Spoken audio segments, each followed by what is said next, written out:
Welcome back to the EMS Incident Command channel, the channel that brings you EMS educational and leadership videos to help you advance on your career in EMS. We have a great topic for you today. Let's get started. Refusals are common in EMS and at times can be challenging to document properly. EMS providers often encounter various scenarios where patients may legitimately and legally choose to refuse EMS treatment and transport.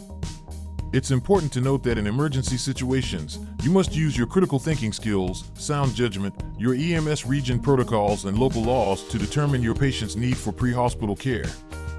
In certain instances, if your patient's capacity to make decisions is in question or if the patient's life is at risk, you may opt to involve other resources, such as law enforcement or medical control for guidance.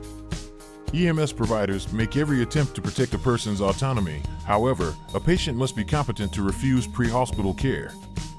But what does that mean? How do you determine competence?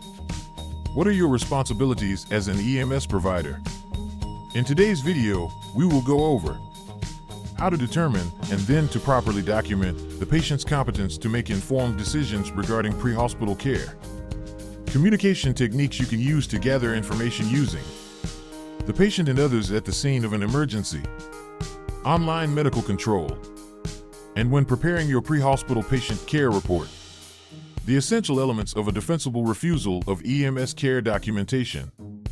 Let us know in the comments about any cool, interesting, or unusual things your EMS system requires when handling patient refusals of pre-hospital care. At the end of this video, we ask your opinion on a controversial topic in EMS. Let us know in the comments where you stand on this debate.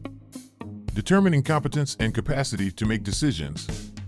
The patient is A&O times 4 with a GCS of 15 is a commonly used phrase in EMS, and often the only metric used to determine and document a patient's mental competence to make informed decisions regarding pre-hospital care. But is this sufficient? No, because it is an incomplete representation of their current situation, not the full picture. Of course, it is essential to note if your patient is alert, oriented to person, place, time, and situation, A&O times 4. However, when assessing a patient's competence to make informed decisions, we must go beyond that. Consider a 10-year-old child who might demonstrate full orientation and neurological soundness. They may be A&O times 4 with a GCS of 15, yet they lack the cognitive ability to make knowledgeable decisions about their healthcare.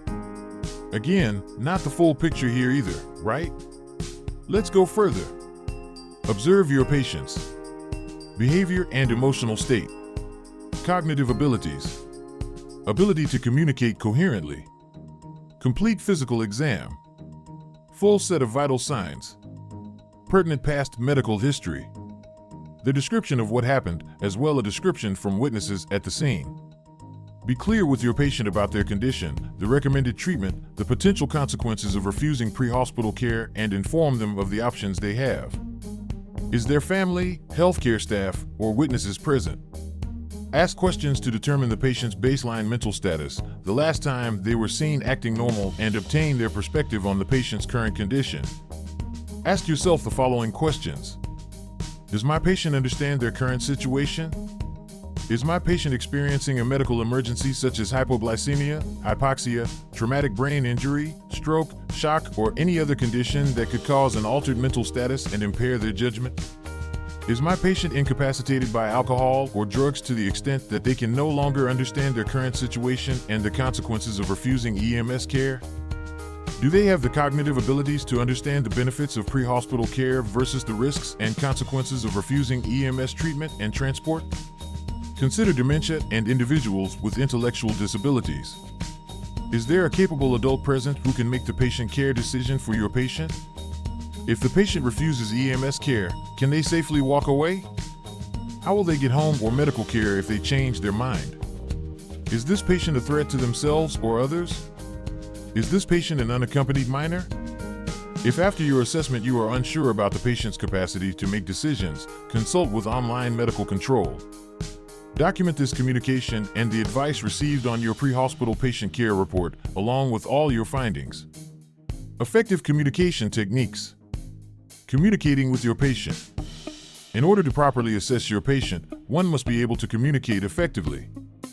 To do this, engage in a thoughtful and informative conversation with your patient as you and your partner complete a full assessment. Be respectful. Ask open-ended questions to assess the patient's awareness of their current situation and their decision-making process and abilities. Here are some examples of open-ended questions you may consider asking your patient. How do you feel right now? Are there any specific symptoms or issues you are experiencing? This question helps you assess the patient's awareness of their current condition. Can you tell me what you understand about your current medical condition or situation? This question assesses whether they comprehend the seriousness of the situation. Can you tell me why you are refusing treatment at this time? This question seeks to understand the patient's reasoning behind their decision, which helps you evaluate their decision-making capacity. What are your concerns about going to the hospital with us at this time? This question allows the patient to express their beliefs and feelings regarding medical care, which can help gauge their decision-making capacity and their reasoning for their decision. What would you do if your condition worsens after refusing treatment with us at this time? This question helps assess the patient's understanding of the potential risks involved in their decision and their plan for their own treatment in the future. Now that we have gone over the potential benefits of receiving medical treatment and risks associated with refusing treatment and transport, can you tell me what your understanding of what we discussed is? This question probes the patient's knowledge about the benefits and risks associated with their decision. After a full assessment and vital signs, go over the results and your concerns, if any, with your patient and give them options. This gives your patient autonomy and the tools they need to make an informed decision. Advise your patient of the risks of further injury or illness, even death, by declining medical care and transport to an emergency room. Let your patient know that refusing care now does not prevent them from calling 911 again or seeking medical attention on their own if they change their mind. Communicating your findings to online medical control. Identify yourself and state that you are calling to document a refusal. Note the circumstances that triggered an EMS response. Provide a clear depiction of what the scene looked like. Your assessment findings regarding your patient's decision-making capacity and if they understand the risks of refusing and the benefits of pre-hospital care and transport. Provide a clear depiction of your patient's condition through objective findings, like vital signs, assessment findings, past medical history, and any pertinent negative findings. If unable to obtain any of these because your patient refused them, it's okay, say that too. Your patient's reason for refusing EMS care. Include quick pertinent patient statements to your open-ended questions. List of treatments provided and their outcomes, or a detailed list of your attempts to treat your patient. Communicating your findings on your pre-hospital care report. Why did you do that? Who told you to do that? What were you thinking at the time? No one wants to hear those questions when reviewed by lawyers or regulatory entities. Pre-hospital patient care reports are not only essential for medical records and continuity of care, but are also a legal document and can be used by the courts. Let's say you just received a subpoena for a run from 5 years ago. Do you think you will remember all of the details of that one run? Of course not. Most of us don't remember what we had to eat yesterday. You will want to add as much objective and unbiased detail as possible. Accurate documentation can help defend your actions and may help trigger your memories of the patient encounter many years later. Here are some essential documentation elements of a proper refusal of EMS care. While this is a comprehensive list of things to document, do the best you can with whatever information or details you can obtain. If not possible, document the circumstances surrounding the situation clearly. Patient's name, age, gender, and any other relevant and available identifying information. Date and time, to establish an accurate timeline of events.